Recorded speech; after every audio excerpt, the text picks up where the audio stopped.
আজকে হচ্ছে আমরা যেটা নিয়ে কথা বলবো সেটা হচ্ছে প্লেনের পাইলট হওয়ার জন্য কি কি রিকোয়ারমেন্টস আছে। কেউ যদি বাংলাদেশ থেকে বাইরের কোনো দেশে ফর এক্সাম্পল কানাডাতে আসতে চায় তাহলে তার কি কি জিনিস মাথায় রাখা উচিত বা কি কি রিকোয়ারমেন্টস তার ফিল করা উচিত। সো আসসালামু আলাইকুম, আমি খায়রুল হাসান আর এখানে রয়েছে সাদমান। আসসালামু আলাইকুম, আমি কানাডায় ফুল টাইম স্টুডেন্ট। 2 মাস আগে আমি পিপিএল প্রাইভেট পাইলট লাইসেন্স পেয়েছি আর এখন আমি commercial training ongoing right now at 190 hours. এটা কিন্তু হিউজ। সো 190 আওয়ার্স সে অলরেডি ফ্লাই করেছে এবং এই কারণেই তার মুখে হচ্ছে আপনারা কথাটা শুনবেন যে ফ্লাইট বা ফ্লাইং শেখার জন্য কি লাগতে পারে। আমরা কিন্তু একটু আগে একটা ফ্লাইট মাত্র শেষ করে আসলাম। আমরা মোটামুটি 250-300 কিলোমিটার মতন মনে হয় গিয়েছি। ফ্লাইটটা ছিল মোটামুটি ঘন্টাখানেকের মতন। So he showed me like how he flown the whole thing and then he made it seem like very easy, কারণ সে পারে এই কারণেই। এবং তার কিন্তু পিপিএল লাইসেন্স আছে, তার মানে private licence. He can fly any time when he wants to, এই স্পেসিফিক এয়ারক্রাফটে করে। আর এই কারণে হচ্ছে আমি তার সাথে যেতে পেরেছি। তো আমরা হচ্ছে এই মুহূর্তে একটা হ্যাঙ্গারে আছি, সাদমানের স্কুলের হ্যাঙ্গার। তো এখানে কিছু প্লেন দেখা যাচ্ছে, এগুলো কিন্তু সবই মানে সবগুলোই হচ্ছে সেসনা 172, লাইক এটা one of the most reliable training aircrafts and safest in the world. So আমরা হচ্ছে ওই প্লেনে করেই ফ্লাই করে একটু আগে আসলাম। তো আমরা back to the main topic, যেটাতে যাবো যে এই বাংলাদেশ থেকে যদি এই মুহূর্তে কেউ কানাডা আসতে চায় বা ইউএসএ আসতে চায়, ইন জেনারেল রিকোয়ারমেন্টস গুলা কি কি, মানে কারো কি অনেকে জিজ্ঞেস করে যে আমার কি সায়েন্স থাকা লাগবে, মানে সায়েন্সের ব্যাকগ্রাউন্ডে পড়ালেখা করে থাকবে, আমার কি মানে কত টাকা লাগবে বা এরকম অনেক কিছু কোশ্চেন থাকে। তো আমি সাদমানকে সেগুলো জিজ্ঞেস করবো এবং he will answer. So you will get like very first hand answers. এবং অন টপ অফ দ্যাট সে যেহেতু মাত্র তার লাইসেন্স পেলো, all the knowledge are very fresh and latest. So Sadman, প্রথম কোশ্চেন হচ্ছে যে বাংলাদেশ থেকে যদি কেউ আসতে চায়, পড়ালেখা নিয়ে তার রিকোয়ারমেন্ট কি? কোনো কি পড়ালেখা নিয়ে গ্রেড 12 এট লিস্ট পাস করতে হবে। এন্ড কানাডায় এমনটা রিকোয়ারমেন্ট নাই সব জায়গায় যে ফিজিক্স এন্ড ম্যাথস লাইক থাকাই লাগবে এন্ড দেন ভালো গ্রেড পাওয়া লাগবে। বিশেষ করে অন্টারিও প্রভিন্সে কিছু স্কুল আছে যারা ম্যাথস এন্ড ফিজিক্স চায়, কিন্তু আমাদের এখানে ব্রিটিশ কলম্বিয়াতে আমার কিন্তু লাগেনি সেটা। ম্যাথস এন্ড ফিজিক্স আমার সেটা লাগেনি, যদিও আমার ছিল, যদিও আমি সায়েন্স ব্যাকগ্রাউন্ডের। এন্ড আমার গ্রেডও অনেস্টলি এত ভালো ছিল না, যে A+ লাইক ছিল না আমার গ্রেড ম্যাথস এন্ড ফিজিক্স। আচ্ছা। এন্ড অনেকে ভাবে যে ম্যাথস ফিজিক্স না থাকলে হয়তো বা পাইলট হতে পারবে না, বাট না, এখানে সেটা না। কানাডাতে ফার্স্ট অফ অল যদি আপনি পাইলট হতে চান আপনার মেডিকেলি ফিট থাকতে হবে, like that's one of the most important things. তো মেডিকেলের প্রশ্ন যখন আসে তখন এই যে গ্লাসেসের কথাটা আসে। অনেকেই ভাবে যে স্পেকটিকলস পরলে হয়তো বা পাইলট হতে পারবে না, এটা একদমই ভুল কথা। Like big amount of airline pilots around the world wears spectacles. আমি একটু সামারি করি। তার মানে হচ্ছে যেটা ক্লিয়ার যে কানাডায় যদি কেউ ফ্লাইং শিখতে আসে, ম্যাথ ফিজিক্স বা সায়েন্সের যে ব্যাকগ্রাউন্ড থাকাটা ম্যান্ডেটরি না, এটা থাকলে থাকতে পারে। কিছু স্কুলে লাগে, বাট অনেক জায়গায় লাগে না, যেমন এই স্কুলে হচ্ছে দরকার নাই। আর আরেকটা হচ্ছে যে এই চশমা যদি পরা থাকে তাহলে এটা কোনো সমস্যা নেই, কারণ অনেক as long as আপনি চশমা পরার পর ঠিক দেখতে পান। রাইট। অনেকে আছে চশমা পরার পরেও দেখতে পায় না, তো সেই ক্ষেত্রে তাদের এটা একটা সমস্যা হয়ে দাঁড়ায়। আচ্ছা, ও আরেকটা রিকোয়ারমেন্ট যেটা সাদমান একটু আগে মেনশন করলো যে পড়ালেখা হচ্ছে 12 লেভেল পর্যন্ত থাকা লাগবে। আসার জন্য হচ্ছে ফার্স্টে আপনি যে স্কুলে যাবেন আপনি ডেফিনেটলি স্কুলগুলো চেক করবেন। এক একটা স্কুলের এক একটা রুলস থাকে। কয়েকটা স্কুল তাদের ফিজিক্স ম্যাথস লাগে, এক এক স্কুলের এক এক রুলস। বিশেষ করে ইংলিশ প্রফিসিয়েন্সি নিয়ে আমরা জানি এভিয়েশনের ইংলিশটা কিন্তু এখানে ICAO, সেটা কিন্তু আইলসের চেয়ে অনেক ইজি, আইলসের মতো না। তো সেই ক্ষেত্রে আপনার আইলস জরুরি না।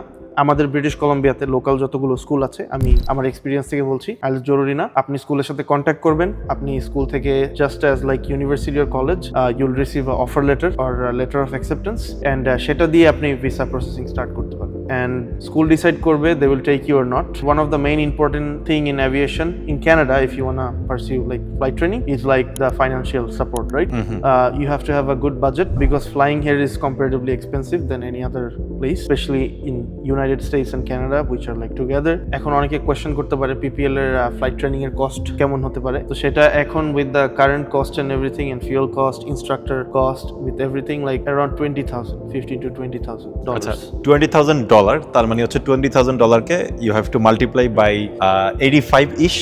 সো 85 দিয়ে গুণ দিলে যে টাকাটা আসবে ওইটা হচ্ছে আলটিমেট খরচ। আমার মনে হয় 16-17 লাখ 18 লাখ টাকার মতন এরকম হতে পারে $20,000। আর যেই ডলারটা বললো সাদমান মাত্র, এটা হচ্ছে Canadian dollar, not US dollar. আর তারপরে পিপিএল এর পরে যদি কেউ সিপিএল করতে চায়, তো সিপিএল এর পার্টটা হচ্ছে mostly time building and CPL এর জন্য সেম পিপিএল এর মতোই এক্সারসাইজ হবে, একটা রিটেন এক্সাম হবে, একটা ফ্লাইট টেস্ট হবে, দুইটাতে আপনার পাস করতে হবে। And in order to get commercial pilot licence you have to have class 1 medical in Canadian standard. So যদি আপনি medically fit না থাকেন, doesn't matter if you have good financial ability or anything, you won't be able to pursue it. Like medical is, I would say, is one of the main things. Got it. তাহলে যেটা বোঝা গেল মেডিকেলটা হচ্ছে সবচেয়ে বেশি important. আর অনেকে যারা PPL বা সিপিএল নিয়ে ক্লিয়ার না তাদেরকে বলবো যে পিপিএল মানে হচ্ছে private pilot licence, and CPL হচ্ছে commercial pilot licence. Exactly. So আগে প্রাইভেট পাইলট লাইসেন্সটা নিতে হবে, যেটা এখন সাদমানের আছে, এবং সেটা নেওয়ার পরে then you can go for commercial pilot licence or CPL. So private pilot licence না নিয়ে কমার্শিয়ালে যাওয়া যাবে না, এটা এভাবেই করতে হবে। এবং প্রাইভেট পাইলট লাইসেন্স মানে পিপিএল এ করতে যেটা আমরা বললাম যে $20,000 মতো লাগতে পারে ক্যানাডিয়ান ডলার, এটা শেষ করার পরে সিপিএল যদি আমি অ্যাচিভ করতে চাই সেটার জন্য টোটাল খরচ আরো অন টপ অফ দ্যাট কত হতে পারে? সিপিএল লাইক আমি আগে মেনশন করেছি ভাইকে যে টাইম বিল্ডিং, রাইট? তার সাথে আরো পিপিএল এর এক্সারসাইজ গুলো থাকবে, তার সাথে আরো 20-30% নিউ এক্সারসাইজেস অ্যাড হবে। তো সেই ক্ষেত্রে আপনার সিপিএল এর কস্ট আমি বলবো another like 25,000 to 30,000 around there. Okay, so PPL এর পরে সিপিএল এ আসলে লাইসেন্স করতে আরো বেশি টাকা লাগে। সো 25,000 to 30,000 ক্যানাডিয়ান ডলার, 30,000 যদি ধরি, আমি টপ লিমিটটা ধরি, তার মানে হচ্ছে মোটামুটি 25-26 লাখ টাকার মতো লাগবে বাংলাদেশে। তো প্রথম পিপিএল পাওয়ার জন্য অ্যাবাউট 15-16 লাখ বা 17 লাখ ধরলাম, এরপর হচ্ছে আরো 25 লাখের মতন। এটা হচ্ছে লাইক টোটাল খরচ সব মিলে যদি আমি যোগ করি তাহলে যেটা দাঁড়ায় সেটা হচ্ছে 30-40 থেকে 45 লাখের মতন হচ্ছে একটা রেঞ্জ পুরো কোর্সটা কমপ্লিট করতে, রাইট? জি। Again you have to be prepared for that. আর হচ্ছে মেডিকেলটা খুবই important. If you feel like you are not sure, definitely go for the medical check, and if you pass then go for the other things, otherwise আসলে এত কষ্ট করে মনে না কোনো লাভ হবে।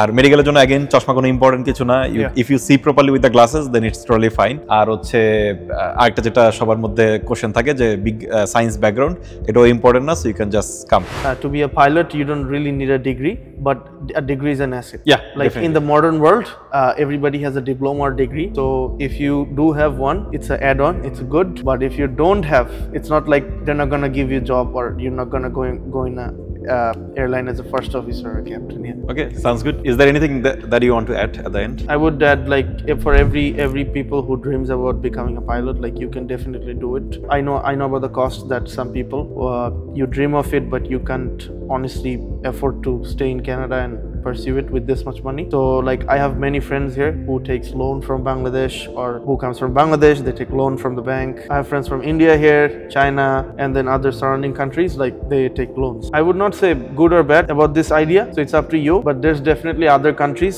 where it's cheaper. You can definitely do it. Just don't give up. Here we go. Thanks for the inspiration, Sadman.